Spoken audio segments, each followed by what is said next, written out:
संतोष देशमुख हत्या प्रकरणी धनंजय मुंडे यांचा अखेर राजीनामा. मुंडेंना कार्यमुक्त केल्याची मुख्यमंत्र्यांची घोषणा. रात्रीच राजीनाम्याचा निर्णय झाल्याच्या एबीपी माझाच्या बातमीवर शिक्कामोर्तब.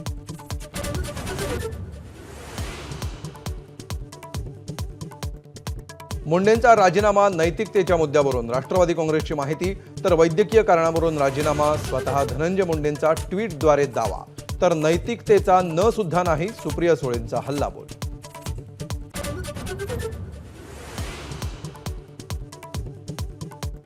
धनंजय मुंडेंच्या मंत्रिपदाची शपथच व्हायला नको होती. राजीनाम्यावर पंकजा मुंडेंची प्रतिक्रिया.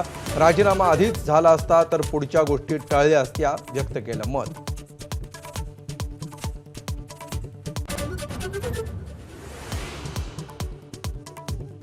संतोष देशमुख हत्या प्रकरणामध्ये धनंजय मुंडेंना सहआरोपी करा. आदित्य ठाकरे, रोहित पवारांची मागणी. खंडणीची बैठक सातपुडा बंगल्यावर झाली होती. सुरेश धस यांचा आरोप.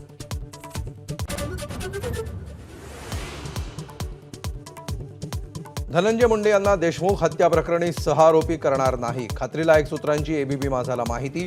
चार्जशीटमध्ये धनंजय मुंडेंविरोधात थेट पुरावा नसल्याचा दावा.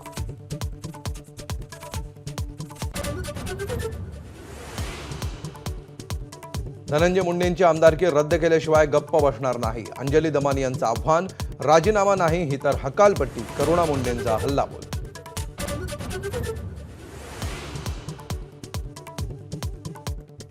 संतोष देशमुख हत्येचे फोटो व्हायरल झाल्यानंतर बीड आणि केजमध्ये बंद. देशमुखांच्या खुन्यांना फाशीची मागणी. शिंदेंच्या शिवसेनेकडून ठाणे आणि पुण्यात आंदोलन.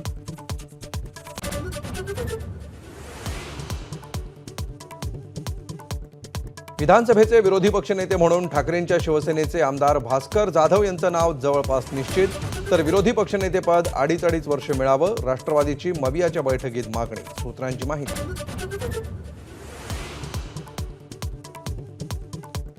औरंगजेबाचं उदात्तीकरण करणारं वक्तव्य अबू आझमींना भोवणार. अधिवेशन संपेपर्यंत निलंबनाची कारवाई. विधानसभा अध्यक्ष, सभापती, मुख्यमंत्री आणि उपमुख्यमंत्र्यांच्या बैठकीत निर्णय झाल्याची सूत्रांची माहिती.